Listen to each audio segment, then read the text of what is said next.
Okay mga kanoisy, next video. Punot dulo ng lahat ng ito kilala na at kung sino siya. Nako po. June A sa wakas kilala na at kumpirmado may gusto pala kay Erica. Nako.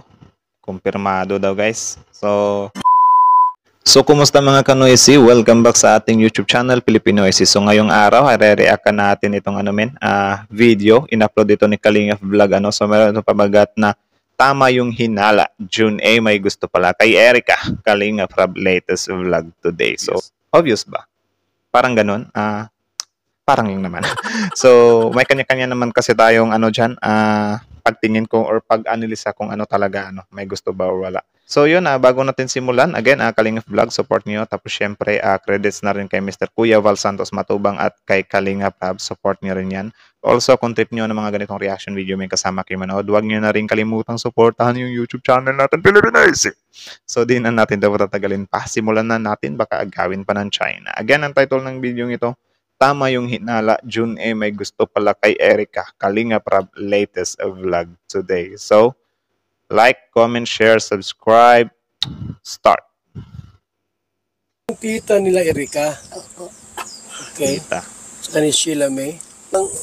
Matanda na ba si June A? Matanda na po. Siguro po mga Nakita na nila si June A. Or pumunta na dyan. mga 60 or 50 yan, mga ganyan. Nakita mo na, di pa? Nakita ko na po yun. Hala. Bakit kaya nakita nila, min? Pumunta kaya dyan sa kanila? Or nakita nila sa video call? For sure, I think kung totoo, hindi, totoo nga yun, di ba? Yung 500,000 na ipinadala. Of course, makakapunta talaga ng Pilipinas yan. Di ba? Magkano lang ba pamasahe? Possible din talaga na nakapunta sa kanila, So yun, aalamin pa natin ng advance Excited lang. Revelasyon ng tita ni Erica at May, punot dulo ng lahat ng ito kilala na at kung sino siya. Nako po. June A sa wakas kilala na at kumpirmado may gusto pala kay Erica. Nako. Kumpirmado daw guys. So, yan yung sabi ni Kalingap Vlog nito, Isang magandang araw po sa inyong lahat mga kalingap at sana ay hindi nyo po makalimutan na mag-like sa video na ito. Yan, like the video. At marami pong salamat sa pagsuporta sa Team Kalingap lalo na po kay Kuya Val Santos at Kalingap Rab. Support nyo rin yan, mag-amang Kalingap guys. Nakakapanghinayang ang pamilya ni Erica nang dahil lamang sa pera ay umabot pa sa punto na pati ang kanilang lolo at lola ay tinalikuran nila ito. Nako. At kung tutuusin ay kulang pa ang kanilang buhay pambayad sa sakripisyo ng kanilang lolo at lola para lamang mabuhay sila at Grabe yung kulang pa ang kanilang buhay pambayad, Actually, hindi kasi kasi tita at lolo to Siguro kung yung nanay, kung yung nanay, ay yun nga sabi nga nila na parang hindi daw natin utang na loob na pinalaki tayo ng mga magulang natin. Actually, ang gulo din ng usaping yan kasi paano hindi nagiging utang na loob? Or siguro ang utang na loob kasi guys, siya, nandyan yung utang na loob. Pero ang pangit dyan kung pinipilit mo yung isang tao na tingnan mo to as utang na loob. Tama ba? Ang gulo Wait lang. Halimbawa ganyan, nanay ka, tapos may anak ka. Ngayon, yung anak mo, halimbawa lang siya, pinalaki mo siya. Tapos ngayon, parang hindi na siya nakakabigay sa iyo ng pera kunyari kasi yun nga, may problema din siya. Tapos babatuhin mo yung anak mo na grabe ka anak, wala kang utang na loob. Yun, pangit yun. Kasi at the first place, you as a parent, ano mo din naman yan na hindi mo nagawang ma-sustain yung ma-sustain yung pangangailangan ng anak mo tapos gaganyanin mo siya na wala kang utang na loob. 'Di ba? Pero kung yung anak mismo, yung kahit walang ginagawa yung mga magulang niya, halimbawa ganyan, hinahampas-hampas niya, inaano-ano niya, doon yun, papasok doon yung walang utang na loob yung anak. 'Di ba? Kasi ewan ko, ang gulo din kasi. So yun, may kanya-kanya naman tayong opinion patungkol dyan. So, comment kayo kung ano din yung sa tingin nyo. So yun, singit ko lang. Tama ba ako? Comment nga kayo sa baba kung nag-agree kayo. ng tama. Ngunit sa isang iglap ay kanila itong binaliwala nang dahil lamang sa pera na kanilang natatanggap. Nako. At ang masaklap pa nito ay mas naniniwala pa si Erica at Sheila May sa kanilang taga-suporta at hindi man lang nila iniisip kung hindi dahil sa kanilang lolo at lola ay hindi sila lalaki ng ganito mga kalingap. Yan nga din eh. At ang Yan nga din talaga yung isa sa pinaka-dahilan ano, kung bakit dinudumog sila ng basher ngayon. Dahil patungkol nga dito sa mga kapamilya na mismo ni Erica, yung parang, yun, may mga hinaing din sa kanya. Ewan pala. lahat na ginawa nilang ito ay walang iba ang punot dulo pala nito ang sabi pa ng kanilang tita. Okay. Ay wala pong iba kundi si Sheila May mga kalingap, ito po mismo ang sinabi ng kanilang tita. Dahil si Sheila May mismo ang nakikipag-ugnayan kay June A sa pamamagitan ng social media ay direkta nang nag-uusap ang dalawang ito si June A at Sheila May. Nako. At kung ating Parang ano pala yan? Tagapaghatid ng mensahe. Mensahera. Hindi din mensahera eh. Consultant. Secretary. Parang ganun. Parang ganun lang naman. Tuloy. matatandaan na yung 500K ay biglang kinuha ito ni June A. Yun lang. Ay ito dahil pala sa gusto umano ni Sheila May na mapasa kamay niya ang nasabing pera. At para wala na Proven na ba yun? silang kahati nito, at dahil na rin sa may gusto itong si June A umano kay Erica kaya ang lumalabas na parang piniperahan na rin ni Sheila May si June A mga kalingap. At ito ay sinabi po mismo ng tita ni Erica at Sheila May mga kalingap, at di nga nagtagal nang matapos na ang bagong bahay nila Erica ay agad na umalis ito sa kanilang lolo at lola nila, at hindi Ano na kaya yung itsura ng bahay nila, min? Wala akong pahingi nga ng link. Pahingi nga ng link, guys, kung saan ko makikita yung bahay ngayon ni Erica. I mean, baka lang naman may may video or vlog patungkol sa bahay niya. Tuloy. man lang umano ito nagpaalam, at napakarami pa po ang mga isiniwalat ng lolo at tita nila Erica at Sheila May mga kalingap makikita natin sa video. Nako. Kaya po nung sinabi po sa na-text po sa amin na kami daw ay mga gutom na aso. Sino titik sa'yo niyan? Galing po yun sa sa mga grupo po ng e-lover. Grabe ano. Yun, mali na din yun, guys. Mali yun na atakihin natin yung tao sa yun, guys, mali na yun kasi estado na ng buhay or dignidad ba?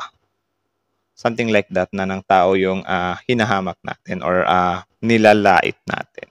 Ganyan lang yan, men eh. Kung may galit kayo sa tao, stick lang kayo sa issue or kung sa tingin nyo sobrang galit na talaga kayo, manahimik na lang wag magbato ng mga halimbawa ganyan, mga masasakit na salita, mga rekta na sa tao, hindi na patungkol dun sa issue. Kasi pwede kayong anuhan yan, men. Pwede kayong kasuhan yan. Sige kayo. Huwag kayong magpapadala sa tawag dyan. Bugso ng damdamin nyo. Kasi, halimbawa ganyan, wala naman silang kinalaman, di ba? Ang mga tao kasi, yung parang, yun, di ba, bumagsak na yung career ni Carla that time, or simula nga nung natanggal siya or naumalis siya sa Kalingap, or hindi na siya nagpapablog, ay nagkaroon nga siya ng maraming basher that time, di ba? Ngayon naman, syempre, si Erica, dahil alam naman natin kung gaano siya kasikat dati, meron talagang na matitira dyan na mga solid supporters niya talaga. At yun naman, yung mga taong yun, nirerekta na nila or halimbawa ganito, mga tiyahin, mga lolo, sila na yung mga pinagbibintangan ba? Like, tinitrigger talaga nila, min. Which is, sobrang pangit nun kasi nananahimik lang naman yung mga taong yan, di ba? Di porket narinig nyo sa ibang tao na baka sila yung dahilan kung bakit ganyan, hindi na nagpapablog or whatsoever, ay maniniwala na kagad kayo dun. Di ba, naatakihin nyo mismo tong mga kamag-anak ni Erica mismo. Di ba? Yun lang naman eh. Dito ba nakatira si Erica noon? Dito po yun. Dito lumaki? Ay, dito na po sa amin yun. Palagi si Erica. Po, maliit. So yan yung lola, Ayun ang lola malaki niya. noon. Kami na po, Ngayon, kaparay. nasaan sila ngayon? Ay, nasa bagong bahay na po. May bagong bahay na po sila. Sino pang tumulong ang nagbigay ng pampagawa ng bahay? Ayun ang pag-aalam ko po, yung nga pong nakausap ng sila Mil daw matanda, kung sino matandang ina, yung ano daw, Tanda? yun iyata yun. John A. Matanda na ba So umalis pala. Ang story pala nito, sila yung nagpalaki. Tama ba yung pagkakarinig ko? Ulit nga, guys. Ay, dito na po sa amin yun. Palagi si Erika. Ano po, maliit. Po ng e-lover. Ah, dito ba nakatira si Erika noon? Dito po yun. Dito lumaki? Ay, dito na po sa amin yun. Palagi si Erika. Dito na siya lumaki. So, saan ba? Ano bang nangyari, guys? Wala na bang nanay at tatay si Erika? Kaya lolo at tiyahin niya lang kaya lolo at tiyahin na lang niya yung something nag-aasikaso sa kanila. So, kung totoo itong sinabi ni lolo na sa kanila lumaki, sila yung nag-aruga, tapos ganyan, nung nakatikim na sila ng ginhawa, umalis na sila, tapos yun, nasiraan pa yung pangalan nila. I think valid din naman yung di ba, mga hinanaing ng kapamilya nila. Kasi nasaktan din sila eh. Though hindi natin alam yung full context doon, pero in this part na lang na dito nga lumaki si Erika sa kanila, may hinaing talaga sila na which is ganyan. Siguro nasaktan sila. Okay. Tuloy. Ano po, maliit pa yun sa amin. Kayo na nagpalaki noon. Kami na po, Ngayon, kaparal. nasaan sila ngayon? Ay, nasa bagong bahay na po. May bagong bahay na po sila. Lumipat na sa bagong bahay. Sino pang tumulong ang nagbigay ng pampagawa ng bahay? Ayun, ang pag-aalam ko po, yung nga pong nakausap ng sila, yung daw matanda, kung sino matandang inaano, yung Matanda? daw, Jun yata yun. John A. Matanda na ba si John A? Matanda na po. Siguro po mga 60 or 50 yan, mga ganun. Nakita mo? Almost senior citizen na pala siya or senior citizen na. Okay. Muna di pa. Nakita ko na po yun. Hindi po namin alam na kakontak na pala po yun ngayon.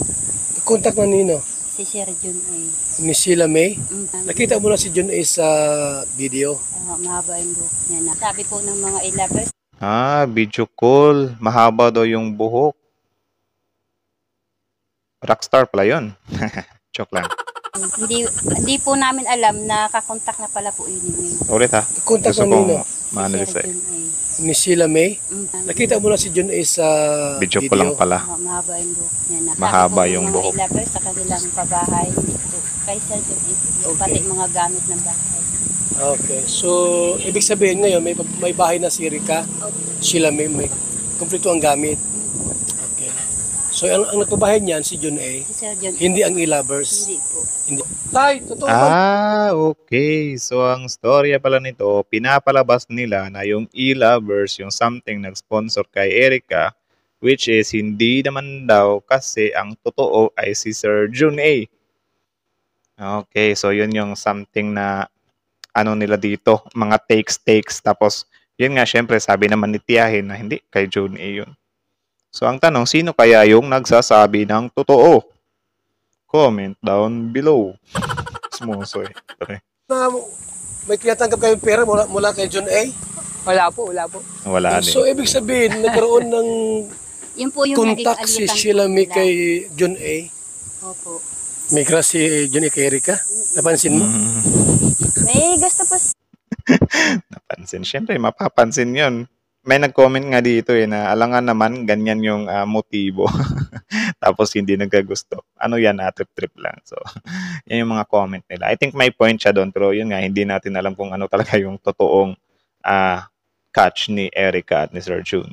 So, Sir Jun A kay Erika, pero si Erika po wala namang gusto. Sila may lang talaga po yung parang inaano po yung kapatid. Sinusulot-sulot. Opo. Ayun. Parang ginagamit si Erika.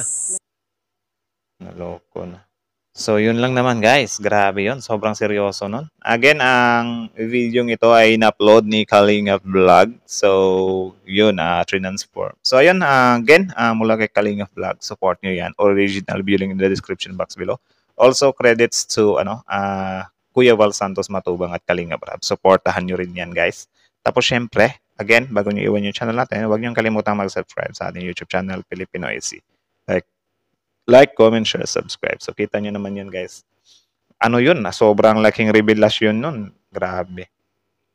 From tita and lolo. So, ngayon ko lang din nalaman yun, na yung pabahay nga daw ay something na pinapalabas na yung e-lovers, yung nagbuo. Pero ang totoo daw pala ay si Sir Jun A, yung bahay, pati yung mga gamit. So, yun. Ano kaya yung totoo dito, men? So, yan, kayo na lang siguro ang bahalang humusga, no? For me, siguro, totoo yung na si June A yung nagsuporta, pero yun nga, hindi natin alam kung ano talaga yung totoo. Diba? So, sana malaman natin kung ano yung totoo. Kasi, ano pala to? Two sides of stories pala to. Or yung bahay niya ay merong dalawang posible na gumawa. Yung Ila verse or si Sir June A. Pero yun, diba? Capable naman din si Sir June A. Nagbigay nga ng 500,000, diba? So, yun nga lang, hindi natin alam kung ano yung itsura ng bahay niya ngayon. Sana merong mga videos. Pero I think hindi naman din sila nagbablog eh. Sayang lang din yun. So, dagdag pa natin yung claim dito ni Tita. Grabe yung claim ni Tita doon Sure ba yun, Tita? Sabi ni Tita dito na, yun nga, si Erica hindi niya naman gusto si Sir June eh. Grabe yun, ang sakit nun. Ang sakit nun. Kung totoo man yun. Tapos, yun, sinabi din ni Tita doon na si Sheila May lang daw talaga yung something na nagsusulsol. My goodness. Sobrang sobrang init or sobrang anghang ng revelasyong to. So, kayo na lang talaga ang bahalang humusga. So, kung ano yung sa tingin nyo yung totoong nangyari dito or yung katotohanan talaga. So, comment down your opinion below. Tapos, yun. Again, hanggang dito na lang muna namin kasi medyo napahaba na naman tayo. Magagalit na naman tong dito eh. So, ayan. Again, Kuya Val Santos Matugang, Kalingap Rab, Kalingap Vlog, Filipino AC. Like, comment, share, subscribe!